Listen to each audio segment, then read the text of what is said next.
Welcome to my channel Class Winner by Shri Shyam Books, All India #1 skill books publisher. तो चलिए आज कपड़ों की दुनिया में एक सफर पर चलते हैं। हम ये जानेंगे कि कैसे एक छोटा सा रेशा एक खूबसूरत डिजाइन वाले कपड़े में बदल जाता है। ये सारी जानकारी फैशन स्टडीज की किताब के दूसरे पार्ट पर आधारित है।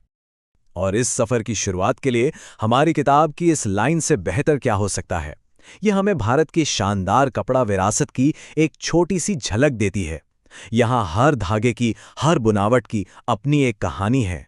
तो हमारे ये जो सफर है ना, इसके 4 पड़ाव होंगे। सबसे पहले हम कपड़े की बिल्कुल बुनियाद को समझेंगे, यानी रेशों को। फिर देखेंगे कि उन रेशों से कपड़ा बनता कैसे है। उसके बाद हम रंगों की दुनिया में उतरेंगे और आखिर में हम छपाई की खूबसूरत कला को जानेंगे। तो शुरू करते हैं बिल्कुल शुरुआत से। कोई भी कपड़ा, चाहे वो हमारी टी शर्ट हो या कोई रेशमी दुपट्टा, आखिर बनता किस चीज से है? इसका सीधा सा जवाब है रेशों से। अच्छा, ये सुनने में थोड़ा टेक्निकल लगता है ना, पर इसका मतलब बहुत सीधा सा है। किसी भी धागे जैसी चीज को रेशा तभी कहा जाएगा जब वो अपनी मोटाई से कम 100 गुना ज्यादा लंबा हो। और ये सब पॉलीमर नाम के मॉलिक्यूल्स से बने होते हैं जो इन्हें मजबूती देते हैं। अब ये जो रेशे हैं, इन्हें मोटे तौर पर 2 हिस्सों में बांटा जा सकता है। एक तो वो जो हमें कुदरत से मिलते हैं, जैसे कपास पौधों से या ऊन जानवरों से, और दूसरे वो जिन्हें इंसान लैब में केमिकल्स की मदद से बनाता है। अब ये तस्वीर देखिए, कितनी कमाल की है। एक तरफ है कपास का पौधा और दूसरी तरफ माइक्रोस्कोप के नीचे वही रेशा।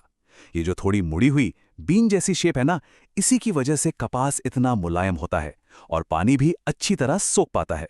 ठीक है, तो अब हमारे पास रेशे तो हैं, लेकिन इनसे कपड़ा कैसे बनेगा? ये अलग अलग रेशे एक साथ जुड़ते कैसे हैं? बस यही है हमारे सफर का अगला पड़ाव। तो देखिए, यहाँ एक बहुत जरूरी स्टेप आता है। रेशों को सीधा नहीं बुना जाता। नहीं, पहले उन्हें आपस में ऐंठ कर, यानी काट कर एक लंबा और मजबूत धागा बनाया जाता है। इसी धागे को हम सूत या यार्न कहते हैं। अब आता है असली जादू, बुनाई। इसे समझने का सबसे आसान तरीका है जैसे कोई चटाई बुन रहा हो। धागों के 2 सेट होते हैं।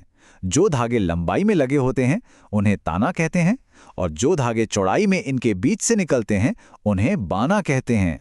ये प्रक्रिया सिर्फ 3 आसान स्टेप्स का दोहराव है। पहले ताने के कुछ धागे ऊपर उठते हैं, जिससे एक गैप बनता है।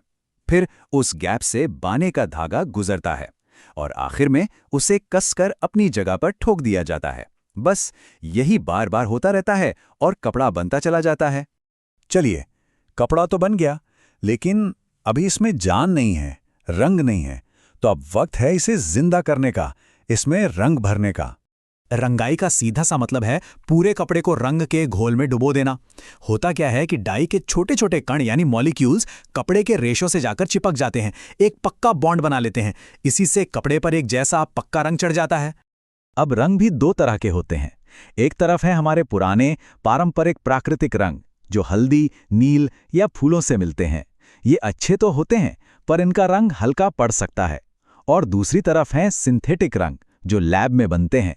ये रंग बहुत पक्के और चटक होते हैं, लेकिन इनके केमिकल पर्यावरण के लिए चिंता का विषय हो सकते हैं।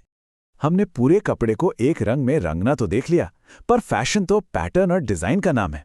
सोचिए, अगर हमें कोई फूल बनाना हो या कोई खास डिजाइन चाहिए तो क्या करेंगे? हाँ, तो सवाल यही है, अगर पूरे कपड़े को एक रंग में नहीं रंगना हो तो? अगर हमें कोई खास डिजाइन चाहिए सिर्फ कुछ जगहों पर, तब क्या? और बस यहीं पर एंट्री होती है छपाई की, यानी प्रिंटिंग की। इसे आप लोकल रंगाई भी कह सकते हैं। मतलब रंगाई तो है, पर पूरे कपड़े की नहीं, सिर्फ चुनी हुई जगहों की एक डिजाइन के हिसाब से। और डिजाइन छापने के तरीके भी कई हैं। भारत की पारंपरिक ब्लॉक प्रिंटिंग, जिसमें लकड़ी के ठप्पों का इस्तेमाल होता है, वो भी है। और आज के जमाने की सुपरफास्ट डिजिटल प्रिंटिंग भी है, जिसमें सब कुछ कंप्यूटर से होता है। हर तकनीक की अपनी एक अलग पहचान और खूबसूरती है।